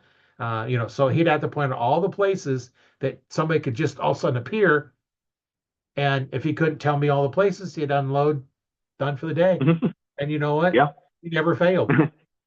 yeah. Well, and that's the thing. Like, you got to think about that stuff because stuff happens. So, and I mean, yeah, you don't hear about that stuff. Thankfully, you don't really hear about it much anymore. Right. But yeah, the hunter education and stuff, I think, done a good job at helping with that stuff. And and obviously, good parents that teach kids gun safety and stuff like that. Like my dad was great with that with me. I mean, I knew from a young age what gun safety and all that stuff. So And all that translates, that firearm safety, bow safety, hmm anytime you have a weapon in your hand, you need to hmm know, what to do it, how to properly handle it. Whether yep you got a knife in your hand, hmm it may not necessarily be a knife, but it might be your kitchen knife. How to yeah. properly hold it so you don't cut your fingers. You Well, know, bow hunting, same thing with broadheads and stuff too. You gotta oh, don't be swinging them around and poking people with them and stuff like yeah, that too. yeah. But Well, you got razor blades that you're flinging around, so be careful with them. And yeah, especially in the wintertime when it's cold. In mm-hmm. Ohio, you've got cold weather there for winter, and just like here in Nebraska, it's cold, and when your hands are cold, it don't take Mm-hmm. much to cut them. They Yeah. they seem to cut a lot easier than if it's warm out. Now the broadhead is going to And, cut it no matter what you do if you touch the blade, so just don't touch it. well, But and then you're cold, you won't even feel it until you see blood everywhere, and then you're trying to figure out where it came from. yeah, yeah, yeah, that's something you always got to be careful of. And then, as you get older, there's other things you got to think about too. hmm If you got a little neuropathy in your feet, you don't feel the cold. Oh, yep, So that's something you got to be aware of. I'm not going to feel my feet getting cold, so I got yep, to make sure I have enough stuff to keep them warm. yeah. And then I had a triple bypass, so I'm on blood thinners. So if I cut myself, I can bleed a Oh, little yeah, bit more. Um, yeah. I still don't, I get cut and it's like, yeah, yeah, okay, I'm done. It's it's not a high Yep, enough dose that I cut and I'll bleed out, but yeah. but I Well, don't it's take still any scary. aspirin because that'll even thin it out even more. Yeah, I No mean, aspirin anymore. it's still not something you want to play around with that kind of stuff. So, No, no. So you always got to be aware of some of that stuff, and I always have in my pack. I always have some first aid in there. hmm Something for it. Because if you get a cut, you scratch yourself on the tree bark or something. You kind hmm of nice to be able to put a band-aid on there and keep it from getting dirty and yeah, infected, and just have something with you so that you can help out a little bit. Make sure you have your gloves and your water and first yeah. aid kits, and I always hmm have multi-tool with me, and I think I got a nice, great, big old fat Swiss Army knife that I keep in there that I got long, long time ago, and yeah, Yep. and then flint and steel, and hmm so yeah, stuff is like I generally carry enough stuff. If I had to stand in the forest at night, I could do it. Right. Yeah, I might only be a couple hundred yards away from the house, but I could do it. Yeah. Well, the same thing too. It carries along too in the wintertime here in Nebraska. I keep hmm stuff in my trunk where if it's below zero, I could pull my hmm blankets and stuff out of my trunk and put them on. I got my cover also there, and I got blankets, and I could spend the night in the back seat Yeah, of the car because it'll cramped up in the front seat. But I could move the seats forward and spend a night in there and at least stay warm. Wouldn't have any yeah, food or water, but you can make it all night without food and yeah. water. You might be real thirsty in the morning, but Right. Yeah, you'll at least make it the night and not freeze yeah. to, frostbite or something. So, Yeah, 'cause we had a, a snowstorm come through, a blizzard come through, and one of the roads I take to get into Omaha, an inch of snow will pretty much shut the road down because it drifts so bad. uh-huh. And I knew if it's got much snow, that I'm not even going to bother trying to go in town. Um, hmm and yeah, there was a whole bunch of cars got stuck in it. And hmm one guy got out of his car, was walking, got hit by a semi that was going down the road. Another lady and her little kid froze to death because they had nothing in their car and they were stuck in the hmm car. And it was one of those days when it was, you know, I think zero might have been a high. Yeah. And, you know, what do? You got to be prepared. And, Yeah. you hate to see it, but there's nothing you can hmm do if if you're at least not somewhat prepared. Yeah, I know. We went out to Yankton, South Dakota, to the NFAA headquarters for the first Rushmore Rumble shoot that they had, and it was cold. I think it Yeah. was. I think I remember the truck, and this is before the wind chill. I think I remember the truck saying -30 a few times, and that was, not counting the wind chill, and it was windy. It was cold, and we Yeah. did the same thing before. We were packing everything, all of our warm clothes and stuff we had in the back seat of the truck just in case. And as soon as the truck would get down to like half a tank of gas, I'd stop and get gas too because Oh yeah. I don't want to run out of gas. So it was cold. Well, and that's something that you should do. If in the wintertime, you should never be below half a tank gas. Just because if you need to spend all night, you need some way to keep warm. And if you at least run the car, at least you can stay warm. Yeah, especially when it gets that kind of cold, because that'll get you quick if you're not prepared for it. Oh yeah. Yeah, that's that even at that, if you shut it off for a little bit, you got to Mm-hmm. make sure it's not too long because your oil's going to get thick and next thing you know, it won't be able to start. And then you're in trouble. So you pretty much got to let it run idle and keep the heat running. Yep. Yeah.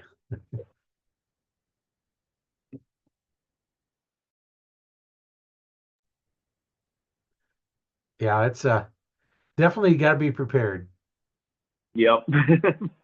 Yeah, we typically don't get that cold around here anymore. I mean, we almost get one, maybe two light snows a year anymore, it seems like, and that's about all the winter we get. But it's supposed to get kind of cold this week, but not, nothing crazy yet. So I think Yeah. we're supposed to get a couple times to the highs, but that's pretty cold for around here anymore. Yeah. Yeah. Well, I think we'll let you go so you can get doing what you got to do the rest of the night. It's All right. been great talking with you. We Yeah. covered all Yeah. kinds of subjects here, and I just wanted to let everybody know it's like if you have any questions, of Justin or Rogue Archery Strings, get a hold of him. I'll leave a link to your the bowstrings, the Rogue bowstrings in the description. I'll also leave a link to PSE Archery out there as well. I'm interested. Yeah, we're both real fond of PSE bows. Yeah. A little. Yeah, yeah. If I'd have known you was gonna have a PSE shirt, I'd have got one of my PSE shirts and put it on too, and in my PSE hat. And I didn't think about it when I got to work today. I was like, oh, well, I guess that works. yeah, that works. I was like, oh, well, that works out for a video. So Yeah. Well, and you got a Rogue string hat on too. yeah. Yeah, Rogue bowstrings. I normally have Rogue somewhere just because I work there all day, and then normally I'm about an archery billboard because that's what most of my clothes are anymore. So Yeah. And I normally wear hats all the time. I took it off here because it kind of shadows everything and it looks like I'm yeah, in the dark and it's nice to be able to see a little bit better. But yeah, I wear hats all the yeah, time and I even with the little ring, I got a little ring light up here and even that mhm, bothers my eyes. But I just wear hats all the time and yeah, when I'm out hunting, I always got a baseball cap on. It helps the hoods that don't block my eyes, come down over your eyes and yep, as I turn my head sideways, the hood blocks my left eye, so I don't see two sets of pins now. yeah, right. Yeah, Yeah, that's another story. I got my right eye is getting blurry, and I see mm, two sets of pins. I've always seen two sets of pins, but my right eye's a bit mm, clearer, and the left eye's not as clear. So my mind is mm, always picks up the clear pins, ignores the other yep. ones. Well, I didn't realize it, but my right is fogged up, my left one is clear. So I shot a deer, and I know that pin was right where it was supposed to be, right behind that Oh god. shoulder. I hit it on an artery on the back hip. Still got the Mm-hmm. deer, and I was like, Yep. what's going on? It's like, so I went down to the range, and when I'm practicing, I normally close my left eye. Close my left eye. Mm, Sure enough, nailed it. Right where it's supposed to go. Open up both eyes. I got a 5 spot. I'm shooting the upper right hand spot. I missed the target to the left. 20 yards. I'm off by feet. And it's like, Uh-huh. that's why I was behind the front shoulder hit because I'm off by that much distance. And so Yep. now then, I'm blinking, forced me to pick up the right pins. And then I discovered, when I'm uh, got my hood on with the hat, I turned my head, the hood doesn't move. It blocks my left eye. Problem solved. Uh-huh. Except now it's so blurry that I can't see the pins very well. So I got to Well, get that figured out before I can do much shooting. But right now yep. I can't even draw my bow back yet. Just lifting it up's hard enough right now. Yeah.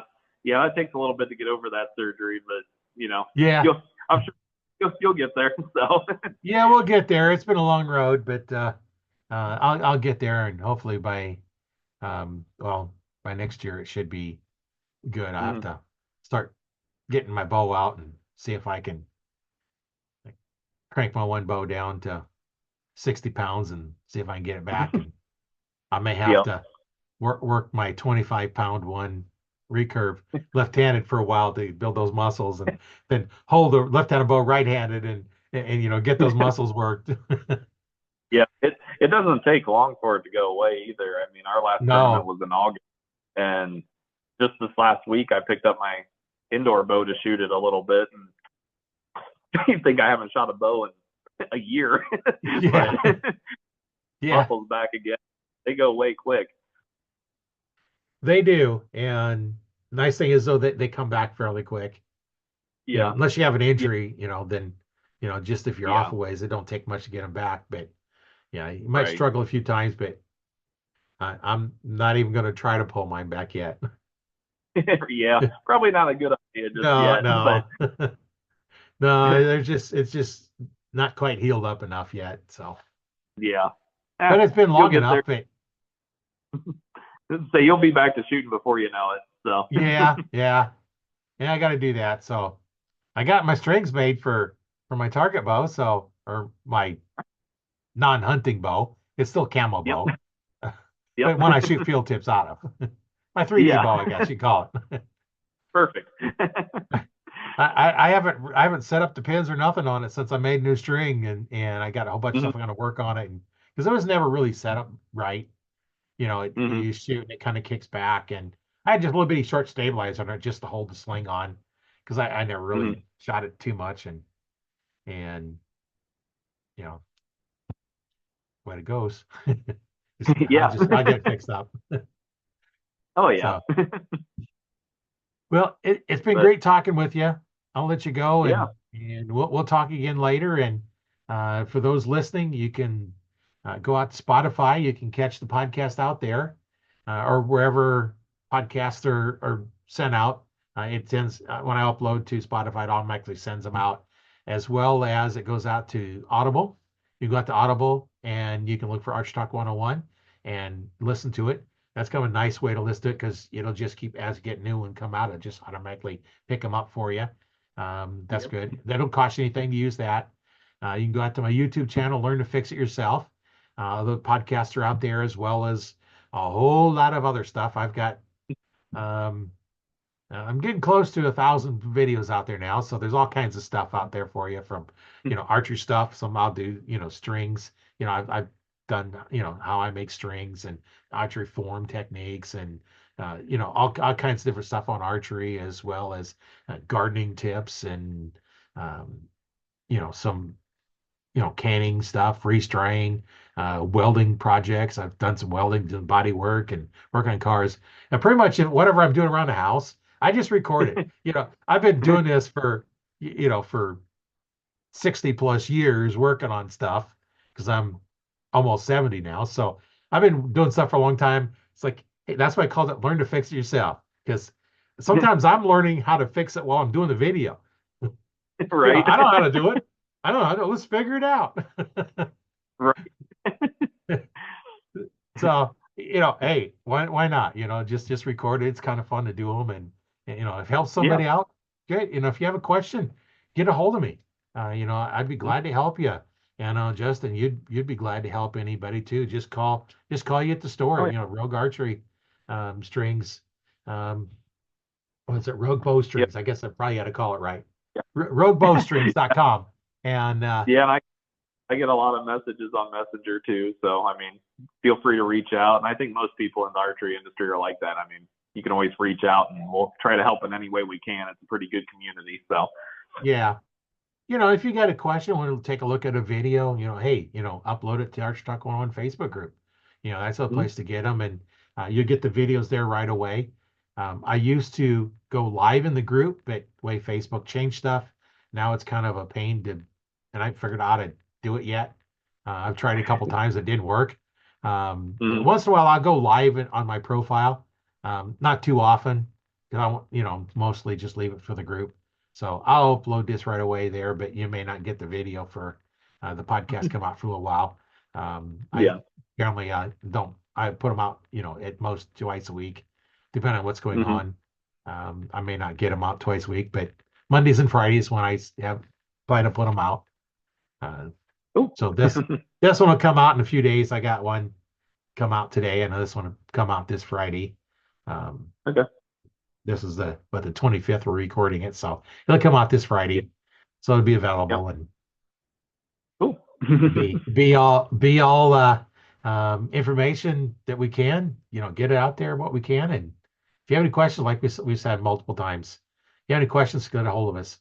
I say the Yep. only dumb question is one you haven't asked. Right. And you don't know what you don't know. Right, right. So, And sometimes you don't know it. Just right. get out there and do it. Yep. Absolutely. It's the best way to learn. Yeah. Well, my name is Roy Canterbury, and I've been your host at Archery Talk 101. And Justin has been a great guest on here, and we've talked about all kinds of stuff. And we're willing to help. And we'll catch you on the next one.